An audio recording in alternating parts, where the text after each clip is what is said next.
Friends, good morning. स्वागत है आपके अपने YouTube channel AS2 job cracker में। मैं आपका दोस्त आदित्य सिंह लेके आ गया हूँ फिर से करंट अफेयर की क्लास, जो कि रोज़ बहुत अच्छे पॉइंटों के साथ और बेस्ट क्वेश्चन के साथ मैं लेके आता हूँ।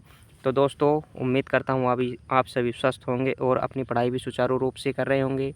दोस्तों, जिसने हमारा चैनल सब्सक्राइब नहीं किया तो वो सबसे पहले जाके हमारे चैनल को सब्सक्राइब करें, बेल आइकन दबाएँ और अपने दोस्तों में चैनल को शेयर करें।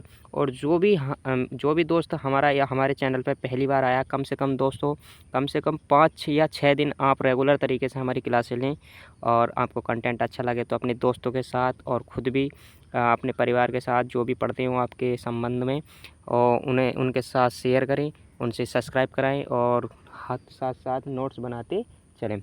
ठीक है दोस्तों, आइए देर न करते हुए शुरुआत करते हैं अपने सेशन की, जो कि आज का बहुत इंपॉर्टेंट टॉपिक होने वाला है करंट अफेयर का। और शुरुआत करते हैं दोस्तों पहले क्वेश्चन से। पहला क्वेश्चन है, अक्टूबर 2025 में दुनिया का पहला रामायण मोम संग्रहालय वैक्स म्यूजियम कहाँ बनाया गया है? दोस्तों, वेरी इंपॉर्टेंट क्वेश्चन हो जाएगा, वेरी इंपॉर्टेंट पॉइंट हो जाने वाले हैं। देखिए, प्रत्येक क्वेश्चन बहुत अच्छे से बताने वाला हूँ। तो पहला वैक्स म्यूजियम बनाया गया है, तो वो बनाया गया है अयोध्या, जो कि उत्तर प्रदेश में पड़ता है, और श्री राम जी का यहाँ पे मंदिर भी बनाया गया है। ठीक है, और ये पहले का A option is right option. ठीक है दोस्तों, अयोध्या में वैक्स म्यूजियम बनाया गया है। ठीक है दोस्तों, आइए कुछ इसके point is very important point हो जाएंगे दोस्तों इसके।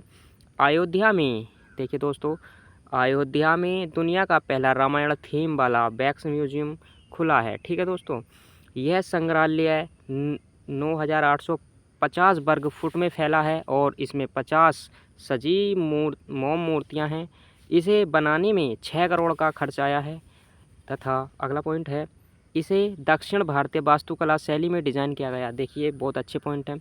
अगर बात करते हैं कि कहाँ बनाया गया, तो वो अयोध्या में बनाया गया है। ठीक है, और बात करते हैं कैसे बनाया गया, तो रामायण की थीम वाला वैक्स म्यूजियम है। ठीक है, बात करते हैं इसके कितने वर्ग फुट में है, तो 9,850 वर्ग फुट में है। अगर बात करते हैं कि ये कितनी मूर्तियाँ हैं, तो 50 सजीव मोम मूर्तियाँ हैं। ठीक है दोस्तों, बात करते हैं अगर कितना खर्च आया, तो इसमें 6 करोड़ रुपए का खर्च आया है। अगर बात करते हैं ये कहाँ की वास्तुकला है, तो ये वास्तुकला भारत की दक्षिण की जो वास्तुकला है उसके अनुरूप बनाया गया है। ठीक है दोस्तों, उम्मीद करता हूँ आप सभी को ये सारे क्वेश्चन अच्छे और पॉइंट भी अच्छे लगे होंगे और अपने नोट्स में लिखे होंगे। ठीक है दोस्तों, आइए क्वेश्चन नंबर दो बात कर लेते हैं। क्वेश्चन नंबर दो इज़ वेरी इंपॉर्टेंट। 3 हो जाएगा। संयुक्त राष्ट्र की पर्यटन एजेंसी UNWTO ने आधिकारिक तौर पर किसे वर्ष 2025 के विश्व के सर्वश्रेष्ठ पर्यटन गांव के रूप में नामित किया है? तो दोस्तों, विश्व के सबसे सर्वश्रेष्ठ गांव के रूप में किसे नामित किया है? तो उम्मीद करता हूं आप जल्दी से जल्द इसका आंसर कमेंट भी करेंगे।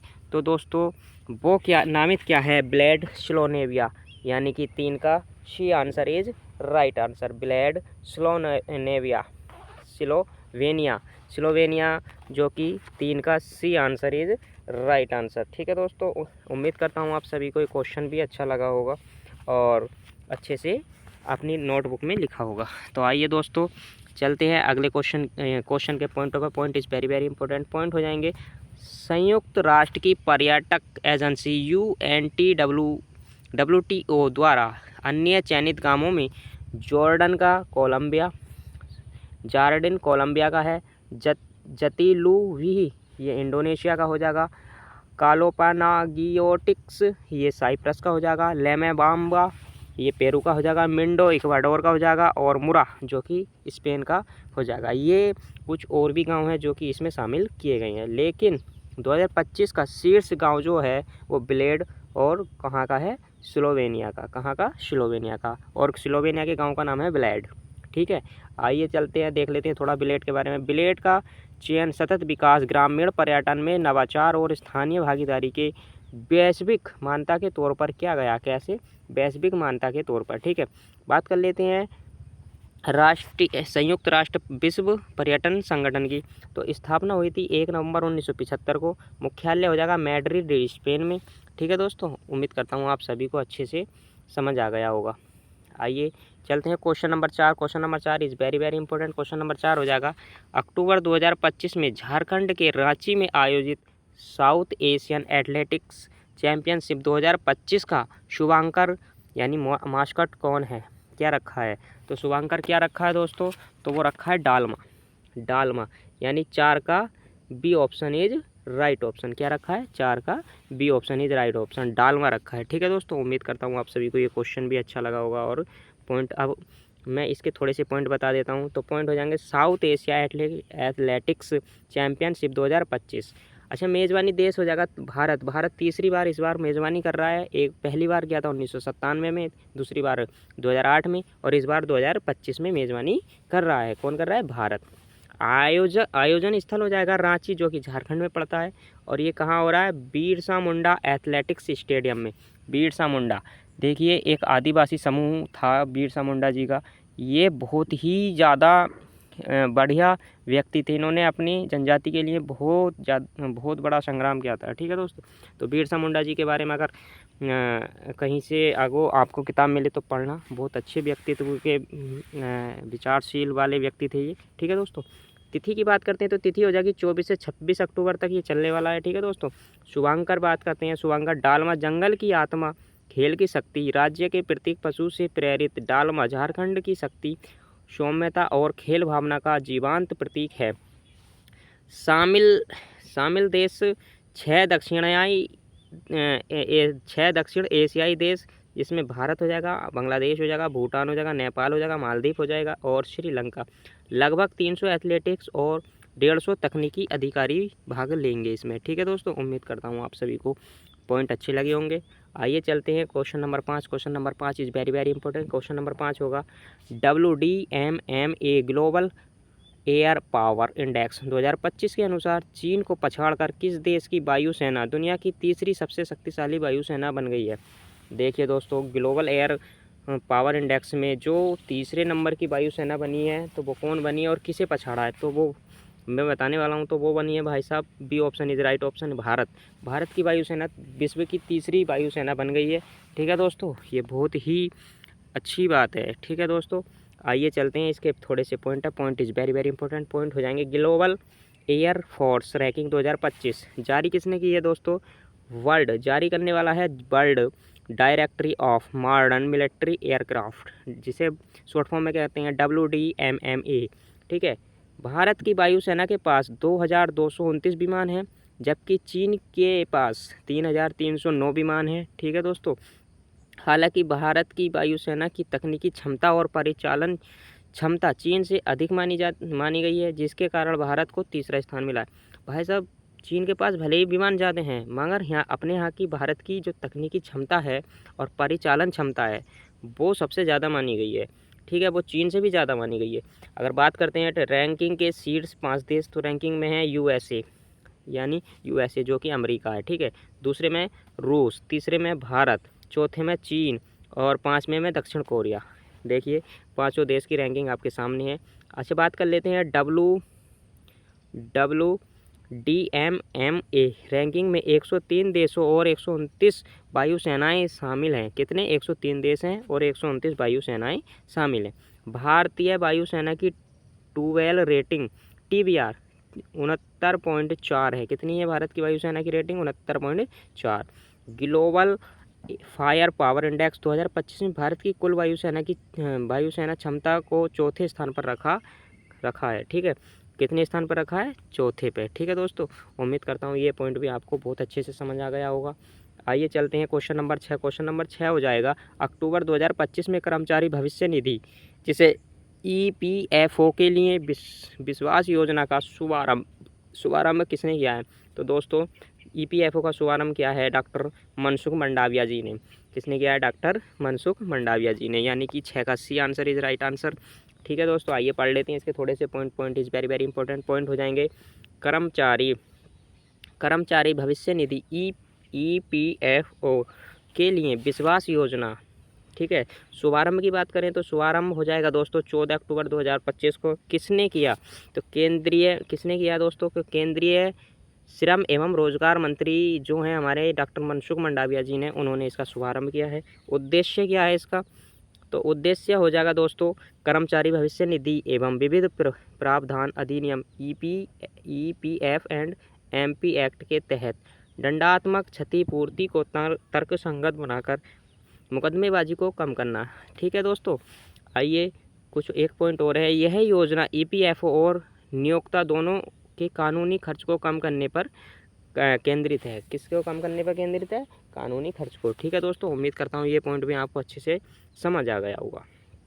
आइए चलते हैं question number 7। Question number 7 is very very important. Question number 7 हो जाएगा, राज्य खनन तत्परता सूचकांक 2025 की खनिज समृद्धि श्रेणी कैटेगरी ए में किस राज्य में शीर्ष स्थान हासिल किया है? तो किस राज्य ने शीर्ष स्थान हासिल किया है? तो दोस्तों 7 का आंसर बताएंगे तो 7 का आंसर हो जाएगा C option is right option, यानी मध्य प्रदेश ने शीर्ष स्थान हासिल किया है। ठीक है दोस्तों, आइए देख लेते हैं इसके थोड़े से point is very very important point हो जाएंगे। खान मंत्रालय ने राज्य खनन तत्परता सूचकांक और राज्यों की रैंकिंग जारी की है। तो इसमें देखिए सिमरी SMRI ढांचे के अंतर्गत राज्यों को उनकी खनिज संपन्नता के आधार पर 3 श्रेणियों में विभाजित किया है। तो श्रेणी ए में खनिज संपदा राज्य हो जाएंगे मध्य प्रदेश, राजस्थान, गुजरात। ये खनिज संपदा समृद्ध राज्य हैं। ठीक है, श्रेणी ए में रखा गया। श्रेणी बी की बात कर लेते हैं, मध्यम खनिज संसाधन वाले राज्य। मध्यम यानी कि बीच के, ना ही ज़्यादा नीचे ना ही ज़्यादा ऊपर, ये बीच वाले हैं। ठीक है, तो वो हो जाएंगे गोवा, उत्तर प्रदेश, असम। ठीक है, अगर बात कर लेते हैं श्रेणी सी, सीमित खनिज संसाधन वाले राज्य। सीमित, बहुत ना ही कम या ना ही बीच का ना ही सबसे बड़ा, यानी कि थोड़ा सा कम से ज़्यादा। तो वो हो जाएंगे पंजाब, उत्तराखंड, त्रिपुरा। उम्मीद करता हूँ ये भी आपको बहुत अच्छे से समझ आ गया होगा। और इसमें से पॉइंट बनते हैं दोस्तों, ये इकोनॉमी से रिलेटेड हो जाएगा, तो इसलिए ये एग्रीकल्चर से रिलेटेड हो जाएगा। इकोनॉमी प्लस एग्रीकल्चर से रिलेटेड है, इससे आराम से और बहुत अच्छी तरीके से हेडिंग में लिख लेना। ठीक है, इस पॉइंट को। आइए चलते हैं क्वेश्चन नंबर 8। क्वेश्चन नंबर 8 कहता है, भारत में महिला उद्यमियों को सशक्त बनाने के लिए नीति आयोग के वुमन एंटरप्रेन्योरशिप प्लेटफॉर्म WEP और DP वर्ल्ड ने किस संयुक्त पहल को शुरू किया है? तो किस संयुक्त पहल को शुरू किया है? तो वो शुरू किया है आपका वीराइज, यानी 8 का C option is right option. ठीक है दोस्तों, 8 का C option is right option. उम्मीद करता हूँ आपको पॉइंट और क्वेश्चन अच्छे लग रहे होंगे। आइए थोड़ा सा देख लेते हैं। WeRise women entrepreneurs remaining inclusive and sustainable enterprises, इसे अक्टूबर 2025 में शुरू किया गया है। इस कार्यक्रम के तहत देश भर की उच्च विकास क्षमता वाली महिला संचालित सूक्ष्म लघु एवं मध्यम उद्योग MSMEs की पहचान की जाएगी और उन्हें वैश्विक व्यापार के अनुरूप तैयार किया जाएगा। ठीक है, WEP का गठन 2018 में नीति आयोग के अंतर्गत महिला उद्यमियों के लिए एक समग्र मंच के रूप में किया गया है। दोस्तों उम्मीद करता हूँ आपको ये क्वेश्चन और पॉइंट भी अच्छा और आपने नोट डाउन भी किया होगा अपनी कॉपी में। ठीक है दोस्तों, आइए question number 9। Question number 9 is very very important. Question number 9 हो जाएगा, वर्ष 2025 में मेजर लीग सॉकर MLS में इंटर मियामी के लिए गोल्डन बूट का खिताब किस खिलाड़ी ने जीता है? तो किसने जीता है? तो न्योलन मेसी जी ने जीता है, यानी कि 9 का C answer is right answer. ठीक है, इन्होंने कई बार गोल्डन बूट जीत रखा है भाई साहब।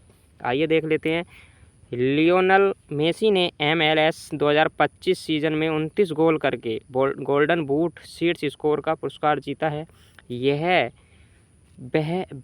सम्मान जीतने वाले इंटर मियामी के पहले खिलाड़ी बन गए। किसके खिलाड़ी बन गए? इंटर मियामी के। ठीक है दोस्तों, टूर्नामेंट का नाम मेजर लीग सॉकर 2025 था। ठीक है, संस्करण 30वां सीजन।